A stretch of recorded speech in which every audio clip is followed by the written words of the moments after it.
All right, guys, welcome into the latest episode of the Start 11 podcast. My name is Emilio Pena, and I've got Grant rolling with me here today. Back again. The seasons have wrapped up in just about every single league now, just awaiting the Champions League final and maybe some other small finals here and there throughout I know the conference league is still going on too. So a few more finals to go, but just about end of the year. So just gonna do a little recap, looking back at some of these leagues and the winners. I figured we'd start off with Manchester City since they are still playing in the Champions League and they did just win the FA Cup as well. But as far as the Premier League goes, this is their fifth in 6 years. Is starting to look like a reign of terror. As a fan of an English side, it's definitely not encouraging. It's starting to get to that point where it's anybody but City. From my perspective, obviously, I'd like Liverpool to win since that's my club, but I was pulling for Arsenal at the end just for some parity, so to speak. Now that we've discussed that they're the champion again, Grant, I wanted to ask you, going into next season, if you had to pick one club to rival Manchester City, who would you say is most likely to knock them off the throne? Yeah, that's a great question. I actually wrote down three potential clubs, but I'll kind of go in order of like who I think has the best chance. Starting, we'll go bottom to top to make it interesting. Okay. So Yeah. in third, in third place, I have United. I mean, big club. I think they could be really dangerous with a killer transfer window, but I guess a lot of teams to be fair, but just the attraction of Manchester United, like the pull they have, it wouldn't surprise me if they brought in now that they have like a Ten Hag, like a solid manager. It seems like they have a direction now. It's definitely like an attractive place to go. But I think their one flaw is kind of what we've been talking about all year. And like I think you could hear it if you just listen to all the podcasts in a row, is the inconsistency. Like when we started this, it was like, oh, United like are just bad. They started the season really bad. And then we went on like I feel like a month or two of just like, dude, they might be the best team in the world right now. We And thought then they they might, just catch up to City and United or City and Arsenal. yeah, and then they just had another fall from grace. So it's like, I don't know. And it is Ten Hag's first year. There was like the Ronaldo drama and whatever, but yeah, consistency I think is one thing to like watch out for them next year. Next I have Newcastle. I really like the way like they're growing. It's like a slow rise. They're not just going out buying, spending a ton of money on just a bunch of players. They're slowly building this team. But I think one thing to keep an eye on with them is obviously Champions League this year. Like we've talked about it before, the troubles with having staying competitive in all these competitions. We'll see how they do. I don't think they have too much depth on in their squad, so it'll be kind of interesting to see how they kind of maintain and navigate those waters. And in first place, I have Tottenham Hotspur. I don't actually. I I thought have your so. boys, the Big Reds. We have Liverpool. I mean, we saw how they finished the season once like all their injury problems kind of went away. Tough start to the year again, like just injury plagued. It's tough. And I mean, to be fair, like things going for them is the biggest one I think is Jurgen Klopp. I mean, the dude's just incredible. We saw just Trent Alexander-Arnold potentially missing the World Cup just because performances and him just going down, and Klopp works his magic and brings him back kind of back to life in this weird new like cool fun position that's just like I don't know, this like new age of like soccer. I guess it's really interesting to see. I think they're going to be a little bit dependent on the transfer window, kind of filling those spots. But another reason I think they're going to battle probably the closest and challenge the most is the opposite of United. As of right now, no Champions League. I don't think these big clubs that are typical Champions League teams care too much about Europa League, but we'll see. Obviously, there's still a chance Liverpool go in, but at the current moment, I think that's just a big favor in helping Liverpool challenge. Kind of like you were just saying right now about the Europa League, it seems like early on in the tournament, maybe they'll, let some of the younger guys get in and let that be a rest for some of their, veteran players. In this instance, maybe Salah, Van Dijk, they'll probably get some rest time and let, guys like Nunez and Harvey Elliott get some game time and, let them develop further and get that form going for them, which will ultimately help them in the league, kind of like what you're saying. Plus, the news today made official about Alexi McAllister. It's a huge addition, in my opinion, world Yeah. champion. So should be more than that coming. But as of now, that's what's confirmed. Thiago should be back healthy to strengthen up the midfield. And like I had mentioned, Harvey Elliott and Stefan Bacetic, some young Yeah. guys. As Hopefully, I say, another year under the belt for the boy. Exactly. I was reading an article on, I think it was goal.com, and it was Hmm. like ranking, it was like giving grades for all the Liverpool players. And I think he was third behind Salah and Allison as far as like blank out of 10. So definitely Yeah. encouraging for the under 20 player. I do agree with you about United. I would put them in that ranking as far as teams that could compete. Like you said, 1 year under the belt for Ten Hag. Plus, it's just United. So they're always going to be strong, especially with having a strong head coach and a strong culture now established. I will say though, the only spot, not that Newcastle won't contend, but I think Yeah. Arsenal will still be in the thick of it with Mikel Arteta has fully established his culture, and it seems like they're getting back to those winning ways of Arsenal in the late 90s, early 2000s when they had Arsene Wenger. Rumors that they might sign players such as Declan Rice or Caicedo from Brighton. I've heard a few rumors of that. So, it would just be getting stronger, getting some more depth because you're talking about these Champions League teams. I don't know how well that they would be able to manage because they obviously didn't have Champions League this year. It'll be interesting to see how guys like Saka and Odegaard and Martinelli how they fare when they're playing these midweek fixtures because it seems like when they were in the thick of it for the Europa League is when things started to fall apart for them. I think Saliba got hurt and that kind of Yeah. derailed their season. So that's kind of the thing that's allowed Manchester to be so successful is like, someone gets hurt or someone's out of form. Like Pep can just bench them and bring in someone new. Like there was a point in the season, I think De Bruyne was just not playing like himself and they didn't lose a step. Eventually De Bruyne came back in the lineup and he's been on fire. But that depth is the key, I think, for these clubs to compete. And real quickly before I finish, going back to Trent Alexander-Arnold, I don't think a single player this season as high of highs as he had while also having as low of lows as he had because there was a point where it was looking like it was wraps for him because as great as he is at passing, he's equally as poor at defending. And you can afford that when the midfield's really strong and the back line's really strong. I'm not really sure where I was going with that, but I just wanted to bring up the fact that he did have some really low lows and the way that they finished the season on a high with him, especially he had I think like 8 assists in the last 2 months or so, which is just incredible. Yeah, But yeah, I mean, just real quickly on that, like as a Liverpool fan, I know it wasn't like you didn't really meet expectations because I don't know, with Klopp recently, you guys are like constantly kind of making runs in the Champions League, like fighting for the title. It was kind of an unfortunate year, but like I think it's very like I don't know, like a good feeling seeing Klopp be able to revive Trent Alexander-Arnold like that, like just knowing his defensive like incapabilities or whatever. But I mean, he was successful before that and still had to defend and he just finds a way to make it work. And yeah, if I'm Liverpool, I'm just doing whatever I can to keep Klopp because he's yeah. absolutely world class. There was a So point in the season where we were talking about him getting the sack and Liverpool was 10th in the hey, table and it's a remarkable turnaround and if you ask me. yeah, I want to go back when you guys win the league next year and have the clip of me saying like January, February, whenever it was, like Liverpool cannot fire Klopp, Hmm. dude. That'd be the worst decision in like the club's history. And I'm pretty It sure like you agreed, but I yeah, dude. 100% agree. My Yeah. cousin, who, to spare viewers, listeners, the long story, he's part of the reason I'm a Liverpool supporter. His family's from Liverpool.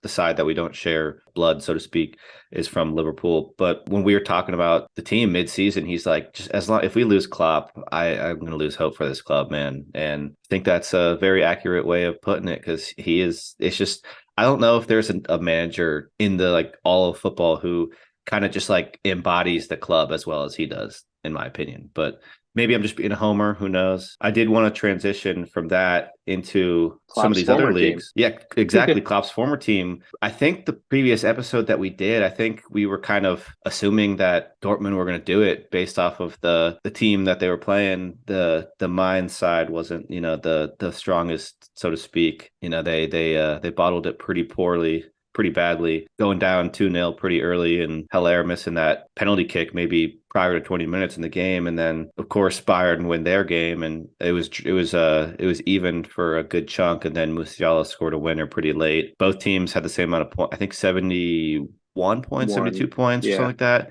which obviously we're talking about Dortmund bottling it, but Bayern win the title. If you ask most Bayern fans, I don't think they'd be obviously they're thrilled to win the title and win the league, but this is like probably the worst Bayern performance we've had in this little 11-year stretch that they've won the league. Yeah, absolutely. And I mean, I feel like the last couple years, this year obviously was the worst because it was in Dortmund's hands. They just had to win the game. In previous years, it was like over two-thirds of the way of the season, Dortmund had like a 4 or 5 point lead in the table. Like let's see how they can carry out the year, and they kind of choke it away. And it's just been like a common theme. And as a big Marco Reus fan, probably my favorite non-Barcelona player ever, I'm so annoyed with Dortmund at this point, to be completely honest, because I get like the club is built around like developing talent, like a lot of your income is like developing players you buy for cheap, selling them for big money or whatever. And that's what kind of Dortmund's known for. But at some point, like, do you have any ambition to win anything other than a DFB Pokal? I'm just super frustrated. That game, I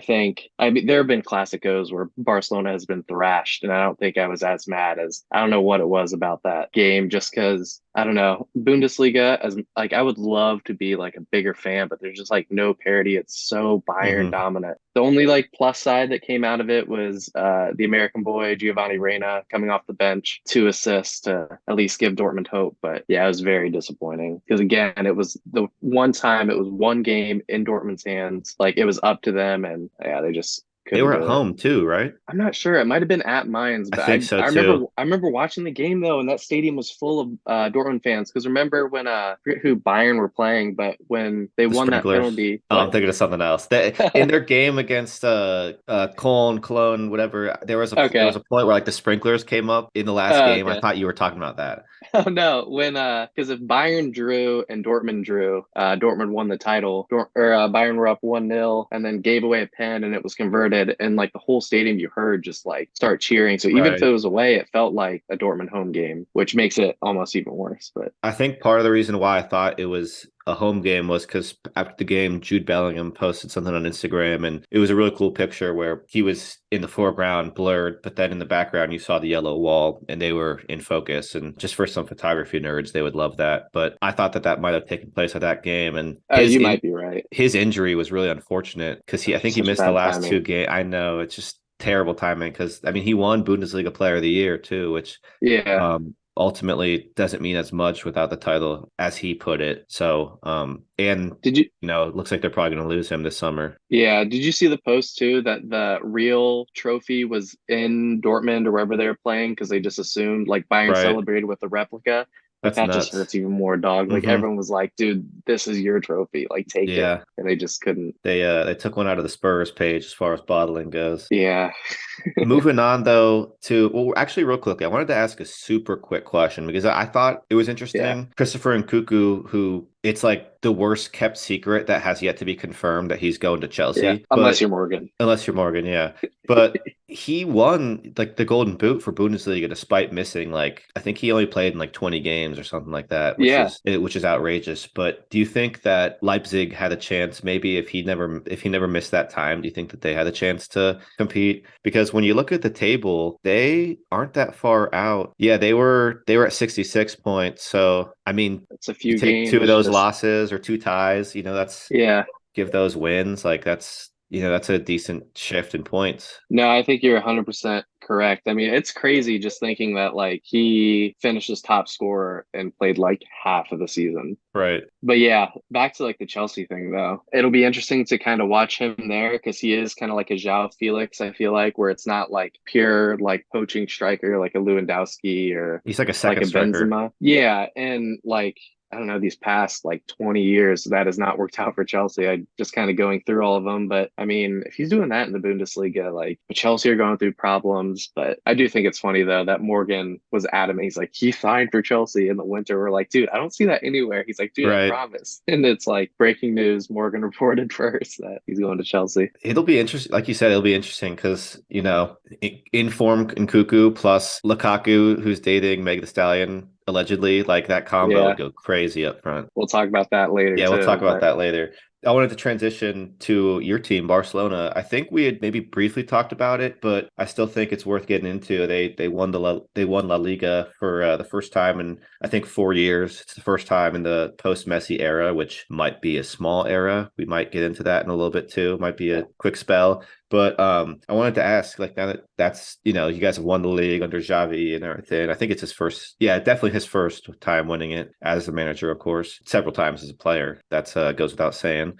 I'm guessing the next step is contending for Europe and bringing in maybe a few more players and just developing this team because it is a really young team. You got the midfield duo, Pedri, Gavi, and then Balde, another La Masia product, Yeah. Ronald Araujo, one of the best young center backs in the world, I'd say. And then, I mean, Lewandowski up front, just carrying it down. I think he won Golden Boot for La Liga too, I think. So Yeah. that's got to be the next step, but in my opinion, is challenging for some European competition. Yeah, for sure. It's funny you bring up Messi because the first thing, like kind of on my notes, was like after this post-Messi era, we win one trophy, and as of June 5th, 2023, it's reported our financial plan was okayed. So it looks like Messi's coming back. Yeah, I mean, we just need to continue being smart. Like what brought us back from like where we were was like the youth signings, getting them play time into the squad, good scouting, like fitting our culture and style, bringing that Barcelona back because like that's what we know, and then just being smart on the market.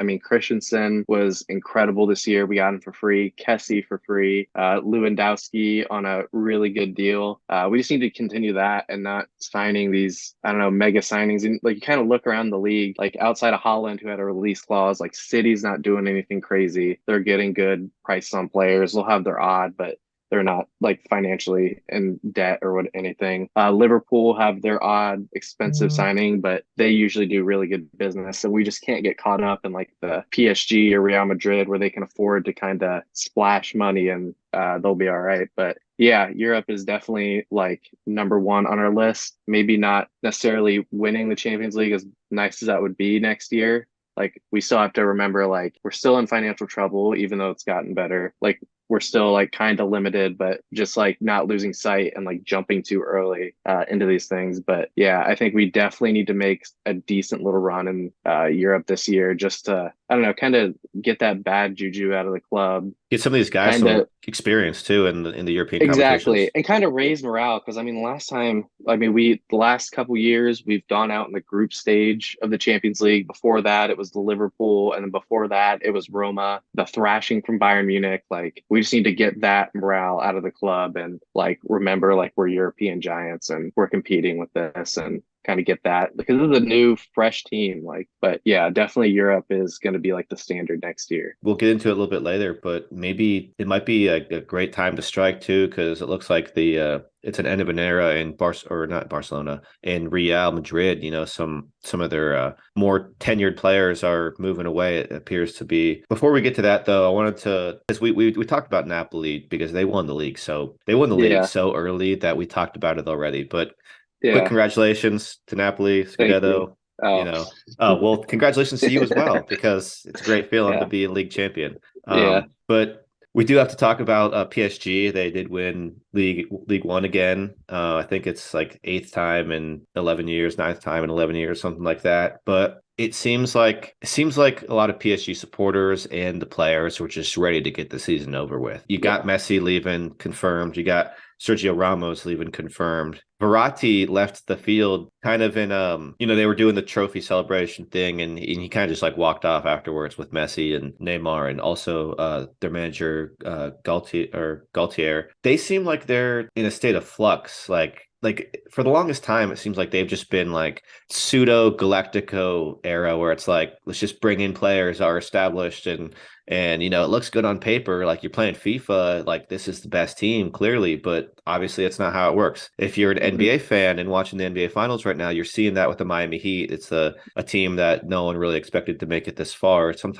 Oftentimes rather in sports, it's more than just about like the players on the sheet rather. So if you were in charge of PSG, what do you think would be the best step forward? Because I know that they're supposed to be getting like Marco Asensio, and there's rumors that Nagelsmann might be their new manager with Thierry Henry as an assistant, which I don't know if that's like an Mbappe thing or like if that's just a PSG thing. It's going to be interesting to see. Yeah, for sure. And I think I didn't even think about that, but like the Heat comparison is like perfect. I'd compare like I feel like the Miami Heat are like a Newcastle, like kind of slowly building. Like I think we were talking the other day, we were watching Newcastle and Leicester play, and Drew was like, "Oh, who's Newcastle's star player?" It's like I guess they don't really have like a guy; they're just really good, and you kind of build from that. So if I'm PSG, I'm looking at Newcastle's strategy and kind of mimicking that, but they just need to explode. I know last year, I think it was last year, they give this whole speech thing, media release talking about, yeah, we're going to build a culture here. Like we're going to take step, and they just have not done that. But yeah, like you said, just throwing a bunch of stars together does not win you games. Like you need to have, I don't know, some kind of like football mentality, like style of play, culture there, and then have find players that fit that. And it's not always going to be like the Neymars of the worlds or the Sergio Ramoses or whoever, but like you need a solid, like there are a lot of guys I love at Barcelona, but I know just won't fit the way we play. And PSG just are fortunate that the league isn't that strong and they can kind of get away with it. But it's been kind of proven in Europe that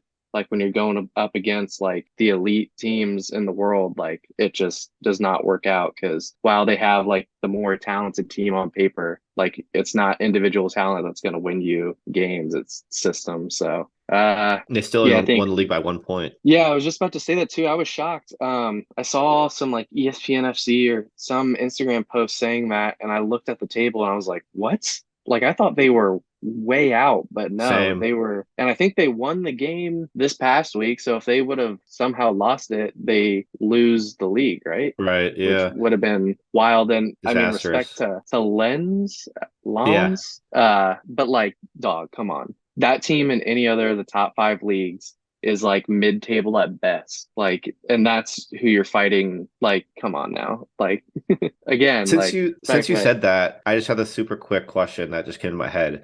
Do you think if like you took Brighton and put them in League One, that they're like contending for the title, or like how do you think that they would how do you think that they would fare?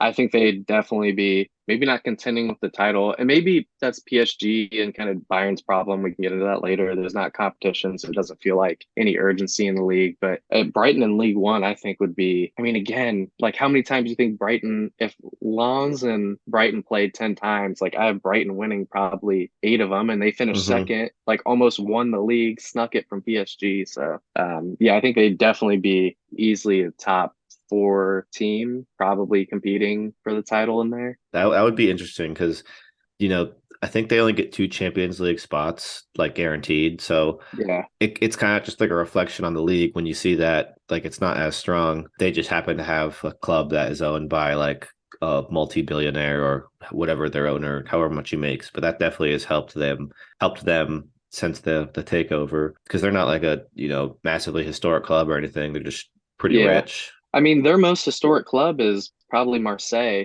and they Hmm. haven't been like, I think they were up there kind of competing later in the year, but like these past, I don't remember the last time Marseille was like a threatening team in the league in general. I mean, Lyon, but even they haven't been great these past couple Hmm. years. So I think the French league in general needs some work, but Hmm. that's a Every whole once in a while, nother. Monaco will have some good players come out, like Yeah, Chouameni but and they're Mbappe, like a Fabinho. Dortmund. It's yeah, Right. Dortmund and Ajax, like they just can't keep them for as rich as Monaco is, which is crazy. But I wonder what it's like being at that club because like Monaco is like I mean I don't even know how big country is like it's basically like a town in like a France. city state, Yeah, yeah, yeah, exactly, and it's like all like urban. So like I don't know. That'd be interesting to go yeah. to a game there. Because in American sports, we always see like players want to be in like the big city, like the New York, the LA, Miami, like weather and stuff. But Hmm. I mean, in Europe, like players will willingly go up to and play in Germany, and like it's not the nicest weather like up there all the time. And I'd figure like a lot of players would be attracted to and want to go to like the Monacos and kind of build them up. But Yeah.